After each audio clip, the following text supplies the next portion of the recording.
Halo teman-teman semua, welcome back di YouTube channel saya. Pada video kali ini merupakan video pembuka dari seri analisa fundamental saham-saham IPO 2021 yang akan saya sampaikan di YouTube channel saya ini. Jadi kedepannya masih akan terus ada ulasan-ulasan fundamental untuk saham-saham IPO, sehingga teman-teman bisa terus subscribe ya YouTube channel ini untuk terus mendapatkan update fundamental tersebut dari YouTube channel saya ini.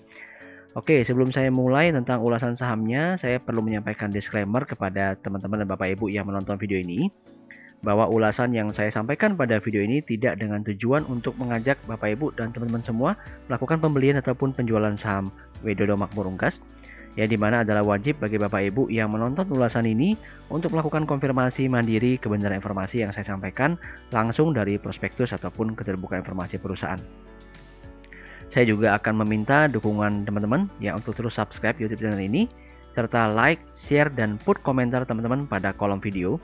Ataupun teman-teman bisa join di free channel Telegram saya di @smsaham, di mana memang secara khusus pada channel Telegram ini saya akan memberikan berbagai macam ulasan teknikal serta market update penting yang dapat membantu teman-teman sebelum nanti memutuskan untuk entry ke dalam sebuah saham. Untuk link join channel ini sendiri ada pada deskripsi video. Oke. Jadi topik pada ulasan kali ini saya akan membahas ya, yaitu saham IPO 2021, yaitu PT Widodo Makmur Unggas Tbk dengan kode tik saham WMUU ya. Bagaimana fundamental dan prospeknya? Oke, kita mulai saja. Pertama saya akan memperkenalkan bisnis model dari perusahaannya, teman-teman. Jadi kalau di sini memang secara highlight sudah kelihatan ya, bahwa memang perusahaan ini bergerak di bidang poultry ya, dengan 6 segmen, yaitu breeding farm, broiler komersial, hatchery. Hatchery itu apa sih? Hatchery itu ada di OC, teman-teman ya. Nah, kemudian ada layer farm, feed mill, yaitu pakan ternak, dan juga slaughterhouse. Jadi ada 6 segmen yang digeluti oleh perusahaan Widodo Makmur Unggas ini. Dimana kalau saya perhatikan, kedepannya mereka akan berfokus ke dalam 2 segmen, yaitu feed mill dan juga slaughterhouse. Nanti akan saya jelaskan lebih lanjut. Oke, untuk pemegang sahamnya sendiri, terdiri atas PT Widodo Makmur Perkasa, ya, yang dengan memegang saham 90% dan juga 2 pemegang saham individu, yaitu Ibu Marsini dan juga Bapak Wahyu Andi Susilo.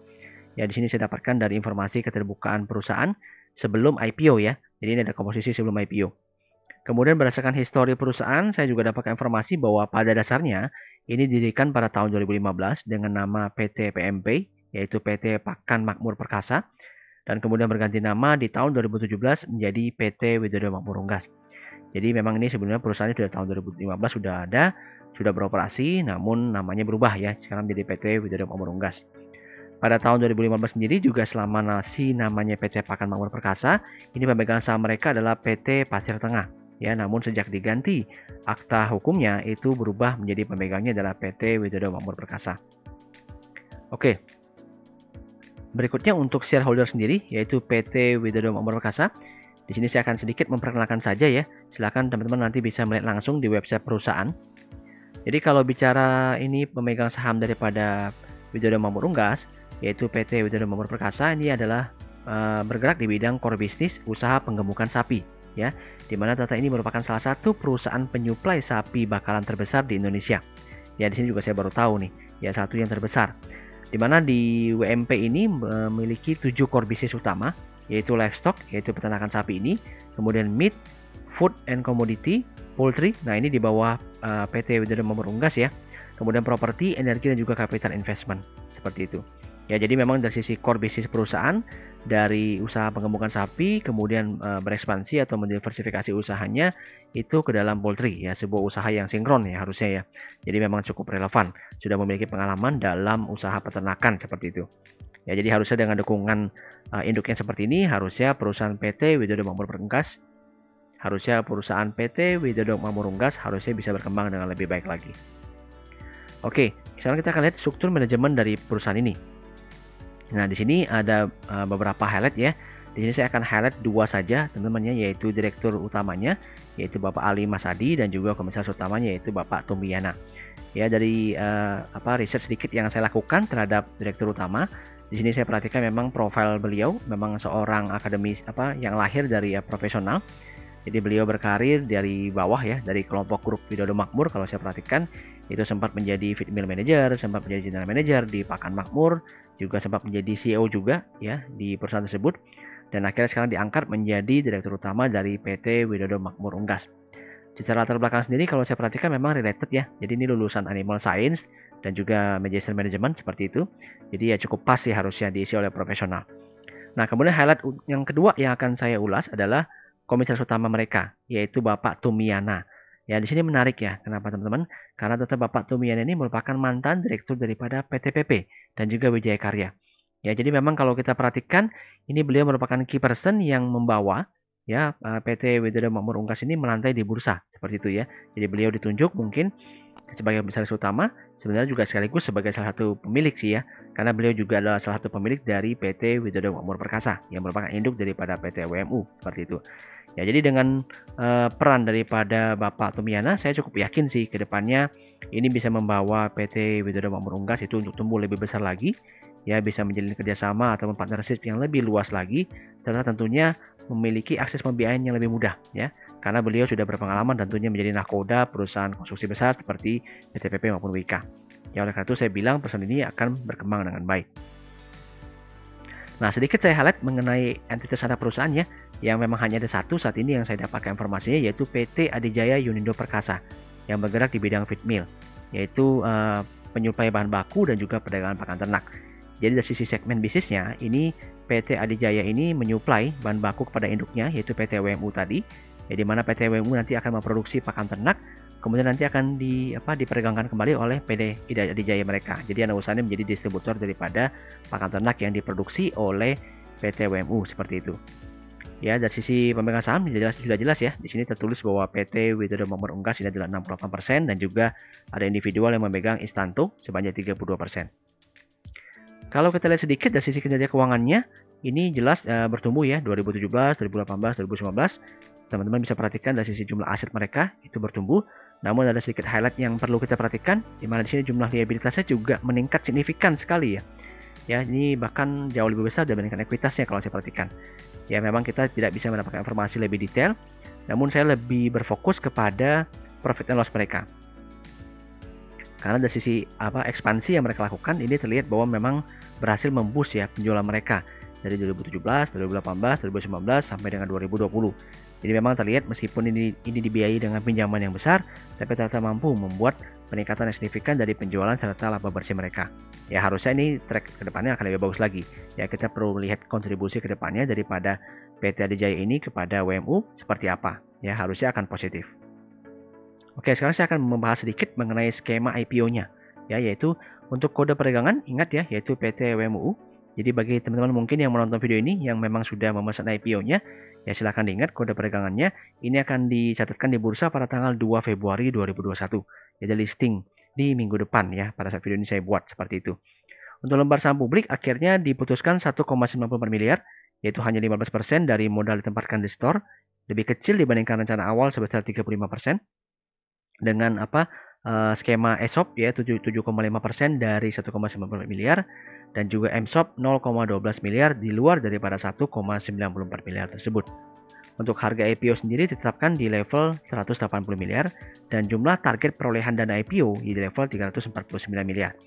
Dan menariknya nih ya, porsi investor adalah 69,5% institusi dan retail cukup besar ya, 30,5% retail yang menyerap IPO daripada PT WMU ini. Oke, sekarang kita lihat tujuannya ya, tujuan daripada IPO ini teman-teman ya. Jadi memang sesuai dengan bisnis plan perusahaan yang memang ingin membentuk vertical integration. Jadi usaha mulai dari pabrik pakan sampai dengan rumah potong ayam. Ini perusahaan melihat ya perlu melakukan ekspansi terhadap kapasitas ataupun sarana produksi yang saat ini dimiliki. Karena memang tingkat utilitasnya sudah cukup tinggi. Ya, jadi kedepannya mereka akan terus melakukan ekspansi dengan berfokus untuk mengembangkan bisnis karkas ke depannya. Nah, ini yang menarik ya. Jadi perusahaan akan ekspansi, ini yang perlu kita perhatikan teman-teman ya. Kalau perusahaan IPO untuk tujuan ekspansi, harusnya ceritanya akan sangat menarik. Nah, di sini saya akan ulas nih. Kita akan perhatikan tujuan mereka ya. Jadi ini adalah tujuan kenapa kita harus membaca perspektif perusahaan. Sekitar 74,3%-nya nanti akan dipergunakan untuk memperluas sarana produksi. Jadi benar-benar dipergunakan untuk memperluas atau melakukan ekspansi perusahaan. Ya, khususnya dari divisi breeding, kemudian divisi layar komersial, divisi hatchery. Jadi semua divisinya mereka akan kembangkan semua.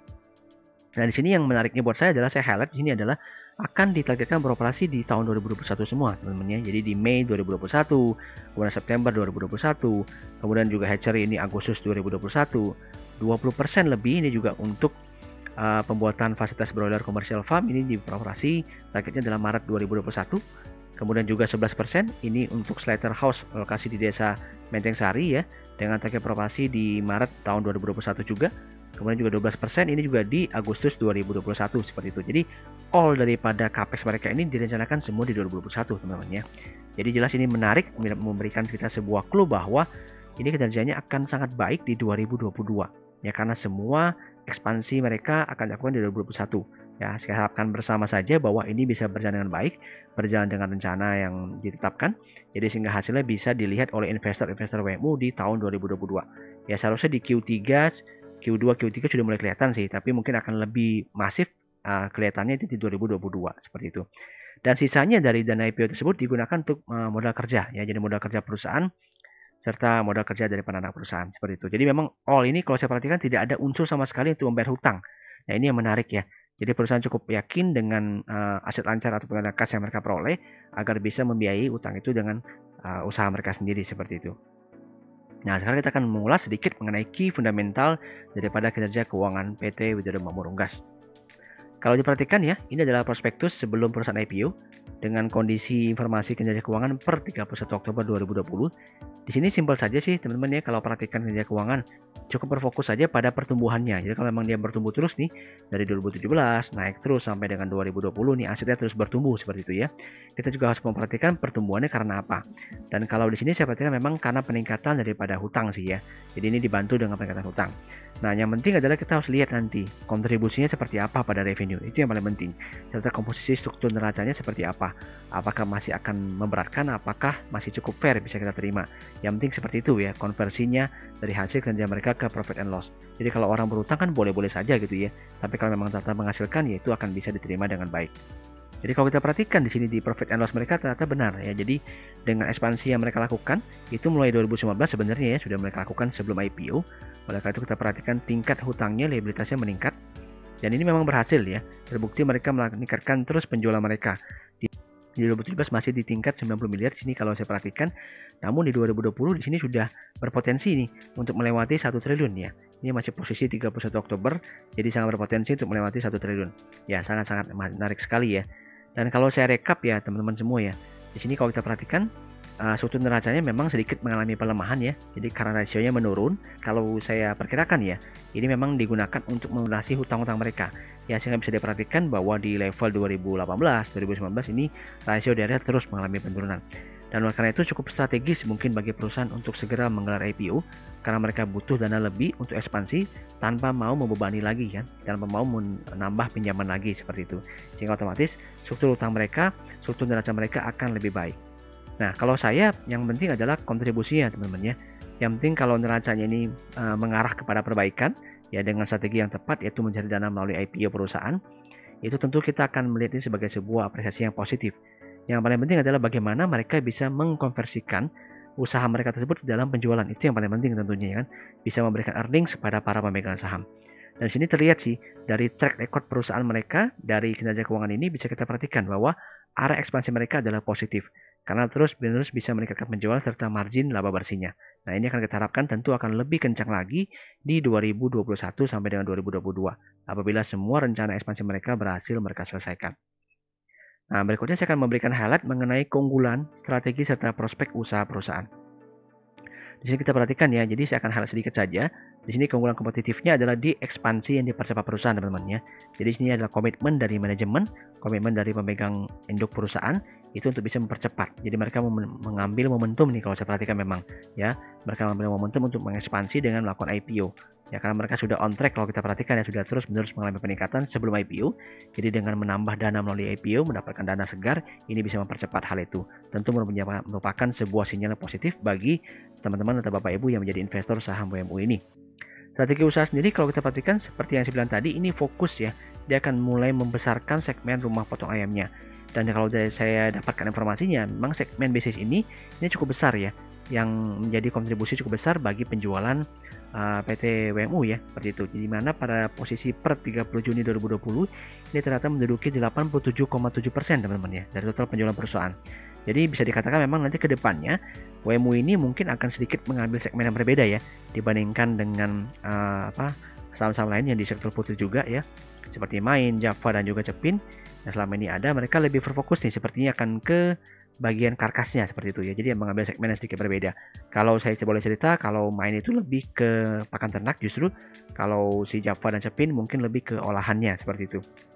Dan di sini sebagai penyerang baru di sektor poultry ya, di sini menarik. Jadi Widodo Makmur Unggas akan mengambil posisi sebagai perusahaan yang memiliki segmen produk karkas terbesar seperti itu ya. Ini menjadi menarik sih. Mereka mengambil positioning yang berbeda sehingga bisa menambah value proposition mereka seperti itu. Nah, ini kalau kita perhatikan, kalau ini berhasil tentu akan bisa meningkatkan penjualan mereka lebih tinggi lagi. Nah, kalau kita perhatikan sini ya, jadi mereka memang fokus untuk mengembangkan usaha feed mill dan juga slaughter house mereka, di mana memang saat ini masih bekerja sama dengan pihak lain, namun kedepannya mereka akan juga menjalankan secara mandiri. Nah, tentu ini kita harapkan dari insight ini ya, dari prospek usaha ini kita bisa membayangkan bahwa nanti marginnya tentu akan lebih tinggi lagi. Maka saya bilang ini memang sebuah perusahaan yang perspektif di masa yang akan datang. Oke, berikutnya juga bagi teman-teman mungkin yang tertarik dengan dividennya ya, saya dapatkan informasi adalah mereka akan membagikan dividen sebanyak-banyaknya 30% dari laba bersih. Ya, seperti itu ya. Jadi cukup menarik juga bagi teman-teman yang ingin invest sebagai strategi income investing, bisa memikirkan untuk berinvestasi di saham Widodo ini. Oke, saya akan menjelaskan lagi mengenai estimasi harga wajar perusahaan. Ini sangat penting, perlu diperhatikan teman-teman ya. Bagi yang sudah punya sih bisa dijadikan referensi tambahan. Karena kalau saya hitung-hitung teman-teman ya, ini sebelum IPO, ini posisinya adalah 11 miliar lembar untuk lembar saham perusahaan, dengan ekuitas ini di level 666 miliar ya, seperti itu. Jadi kalau kita hitung, ini book value-nya adalah 60,5 miliar.